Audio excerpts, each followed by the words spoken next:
Hi guys, welcome back to my channel. My name is Ajane and I am going to be sharing with you my experience at Elevation Church for New Year's. Me and a couple of my girlfriends went from Missouri to Charlotte, North Carolina, and we took a 9-hour drive there just for the sole purpose of going to Elevation Church. And if you don't know where that is, I highly suggest that you look it up on YouTube, that you take a look. They have podcasts, they have a YouTube, they have their own website, and it's definitely worth the while. Steven Furtick is one of the greatest pastors I've ever heard in my entire life. Granted, I would turn 25 years old this year, but he's still such an amazing preacher and teacher, and he sticks to what the Bible says, and he just doesn't make things up. So I definitely have felt very called, and he's definitely grown me in my faith and definitely inspired me to just be a better person, a better Christian, an understanding Christian, and I definitely have appreciated that. And so we went because they have this big New Year's party that a lot of my friends had watched previously on the previous years, and they've always kind of just wanted to be a part of that, and so we just kind of made it happen. So shout out Marcia for that, for you know, initiating that and, you know, moving that forward, and shout out to Cece for driving both ways there and back and also helping her plan that. So it's very, very, very, very, very exciting. So Elevation Church, some tips. Their church campus is huge, and I go to a mega campus, guys, so my church is huge as well. We have several different campuses. I go to Faith Church. If you go to faithchurch.com, you'll be able to see that my church is a mega church. So I'm used to a big church. I'm not intimidated by a big church at all. But when we got there, it took us like 10 minutes to just walk through the parking lot. So I was just shocked, and I didn't know that they had so many campuses as well. I knew they had a couple, but I didn't know that they had that many. So it was definitely like mind-blowing. So just prepare that it is a big church, but let me tell you, you guys, it is the most friendliest church that I've ever been to. We went on New Year's, so we expected that it would be cold, especially going to the East Coast. We're Midwest girls, so we know how to prepare for that, but we were expecting it to be cold. And the weather leading up to that said it was going to be raining all week, just our luck. But we actually had some very good and decent weather. I didn't have to have a coat, scarf, gloves, 3 layers of clothes on. Like, it was actually pretty comfortable. I didn't have any issues with the temperature. Now, because this is such a big deal, guys, like if you are anticipating to go next year or the year after that, or if you're ever planning to go to Elevation Church, just know that this is a big deal for their church. This is a huge blessing, and a lot of people feel called and drawn to just be in church more often than they have in the past years. And so because they make such a big deal out of it, it gets crowded. It gets crowded. It gets crowded. So we happened to get there. I think from online it said that they were going to open the doors at 10. But they actually ended up opening the doors at 8:30, and they just did that for the sole purpose of having like a little pre-party, so that people can get snacks. They had some snacks there, some chocolate, some Rice Krispie treats, some chocolate covered Oreos and things like that, and they had like a DJ so people can dance, and well, they had like more of a band than a DJ, so they had that going on, and balloons everywhere. You'll see some videos right now.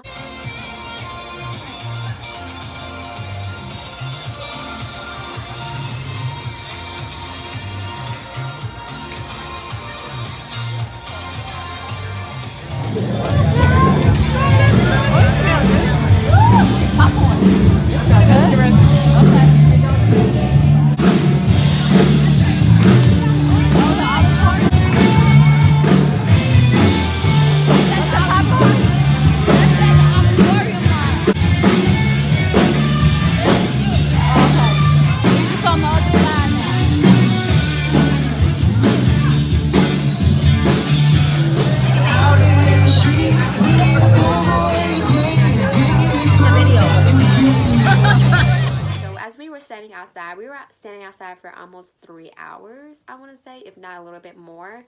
But when I tell you that they had people come and check on you, and they had pizza, people walking around trying to offer you pizza.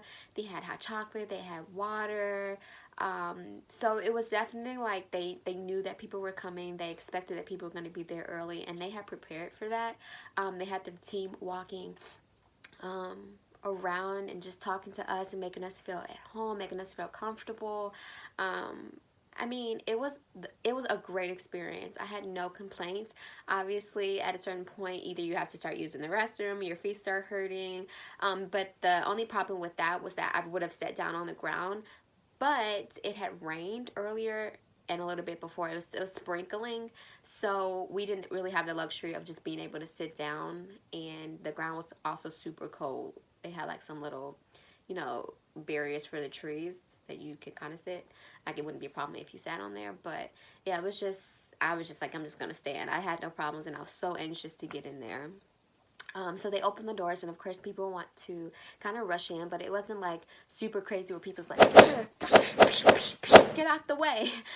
People kind of respected, you know, that if you're behind me, you're gonna stay behind me. Of course, there's always gonna be people who save spots for people, and other people cut or whatever. So I mean, at the point, I was just like, as long as I get a seat, I'm good. So we ended up going inside, and as you saw, they had the decoration set up, and we probably waited for another hour and a half, 2 hours before the doors opened. So they opened about 8:30ish, 8:40, and then they opened the doors back up at 10, and then it was like every man's for themselves. You had to hurry up and find a seat as soon as possible because it wasn't as big as I thought it was going to be. So the seats were very few, and bottom section where people probably most likely wanted to sit, we also wanted to sit there, was completely like filled up by the time that we got in, because they have 2 entry points. So you have hundreds of people walking in on both sides. So we just decided, like, as a team, split up. You go down there and see if you can find seats, and you go up and see if you can find seats. The only issue, guys, is that I went with a group of 8, so including myself. So there was 8 of us. So it's already hard enough, we knew, to find seats at the bottom that will be able to have us all sitting by each other. But you know, this was a New Year's experience, and we all came this far together, so we definitely wanted to sit next to each other. So yeah, we did that, and that was fine. We found some seats, we got acclimated. Here's some pictures of me and my friends.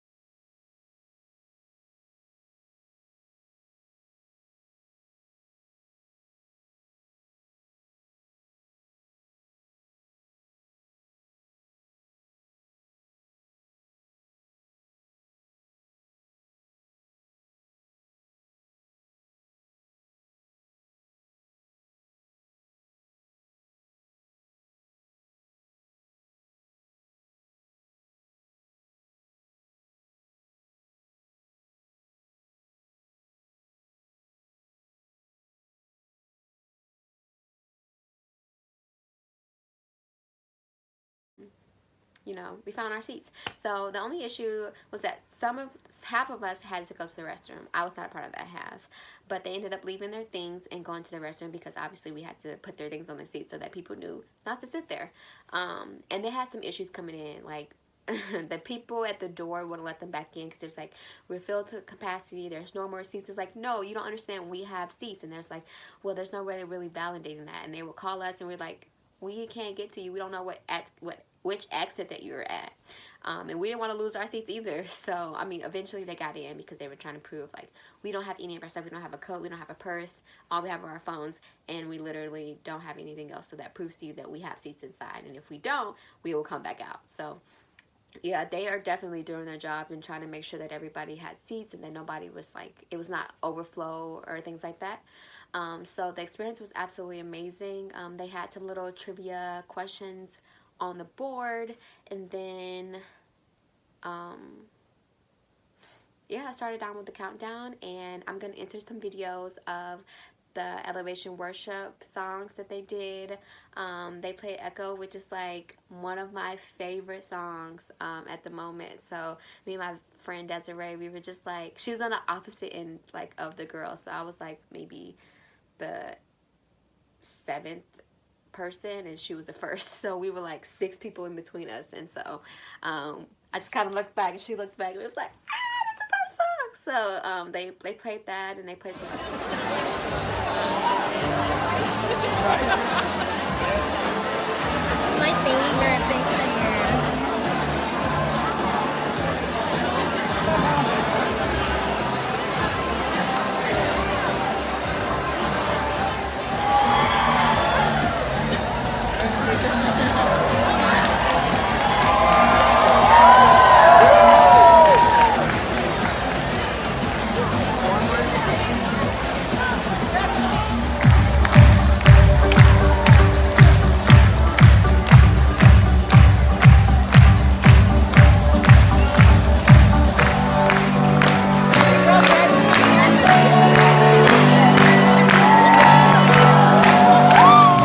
Fear is calling, still you're calling me.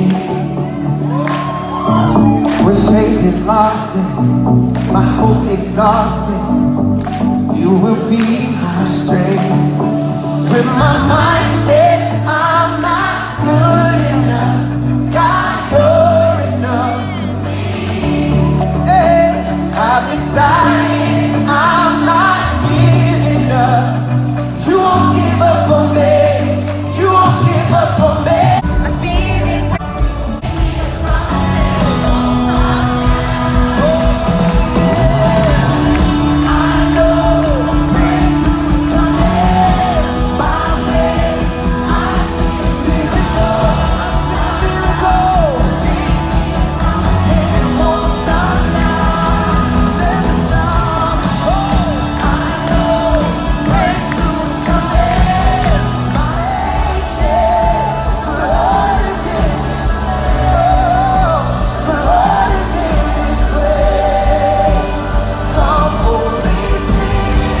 staff, guys. Like, I cannot reiterate this enough. They just had such welcoming people, and they weren't like pushy either. Like, you know how some people are just like, okay, we're kind of done with the conversation, bye. No, they just kind of like knew the cues. They came in, and I don't know, it was just a great experience. I highly suggest that you go and try it out. We sang into the new year, and then it was kind of just done after that. You kind of left. So we had a 2-hour drive back to South Carolina. I don't know if I'm getting these states mixed up. I probably am. But we ended up driving back to our Airbnb, which is 2 hours away, because we also went to Relentless Church with John Gray that Sunday. So we definitely had an eventful, fun-packed, worshiping weekend. And it was something that I would definitely do again. Yeah, it was fun. I highly encourage it. I hope that you guys enjoyed the video. I hope that you enjoyed seeing some of the pictures and the videos that we took for New Year's. And if you are definitely going, I definitely suggest that you plan ahead, that you eat before, that you have snacks afterwards, because of course if you eat before, you're going to be eating more at like 6 o'clock, and if you can bring snacks with you, that's great. They also have snacks at the pre-party, but of course you want to stand in line to get your seat. So if that's not really a concern for you, you just want to be in the presence of the Lord. If you don't have to be in the sanctuary, they had overflow.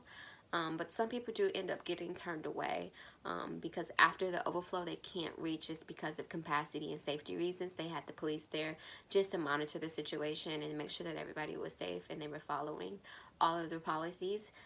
So they have other churches as well, but we came a long way, so we definitely wanted to be in the sanctuary. We wanted to actually see Stephen Furtick live. We actually wanted to see worship live. So, and I'm sure they have it live at the other church as far as the worship goes.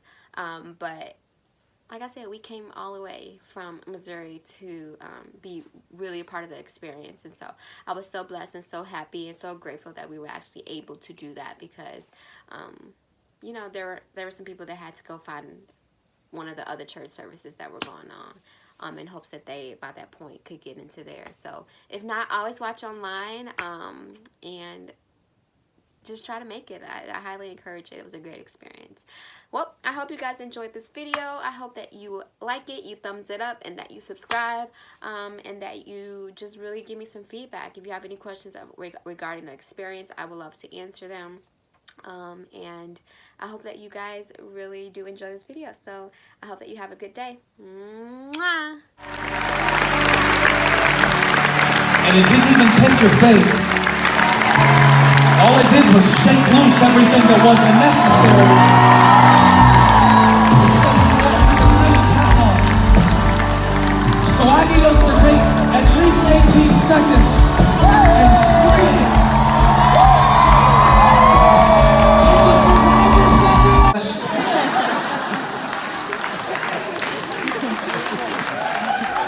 And so transition is traumatic. Whether I'm devolving into a dire circumstance or whether God is elevating me and developing me into something greater, transition is always traumatic. And so perhaps tonight you're not bringing your traumas to church. Maybe you're bringing some trophies to church. All my trauma and all my trophies into the presence of God. Come on, hit somebody and say, I came through. I came through. Now, one difference between us and the Israelites is that they came through something. Have had the grace to go through it if there hadn't been something working with me.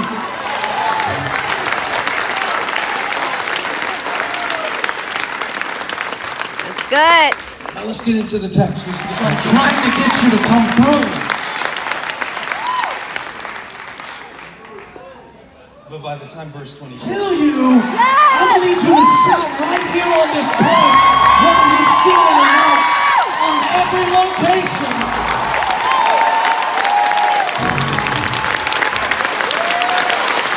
Come on, tell somebody I went through.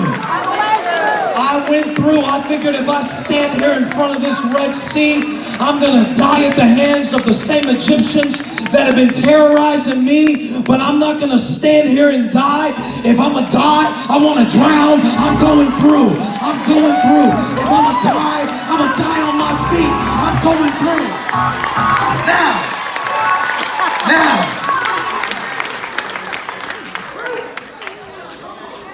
Now, or it was what I earned, or it was what I had, but I found out that's not what it means. I'm talking about a different kind of drip.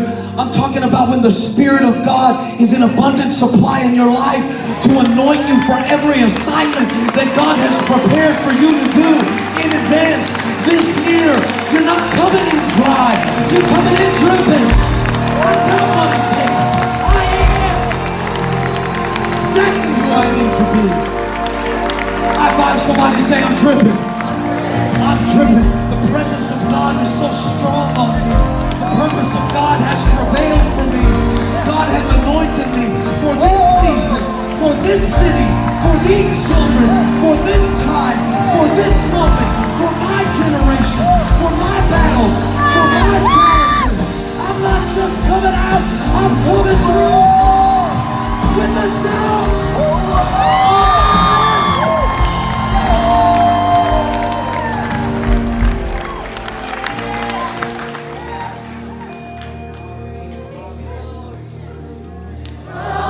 This is how we plunder the enemy. This is how we plunder the enemy. He thought he drained you. He didn't drain you. No, he didn't drain you. I see you do it again. All he did was put you in a position where he could drown behind you. I'm telling you, you're not going in dry. I see you do it again. Come on, let's declare the faithfulness of God over a new year. You move the mountains.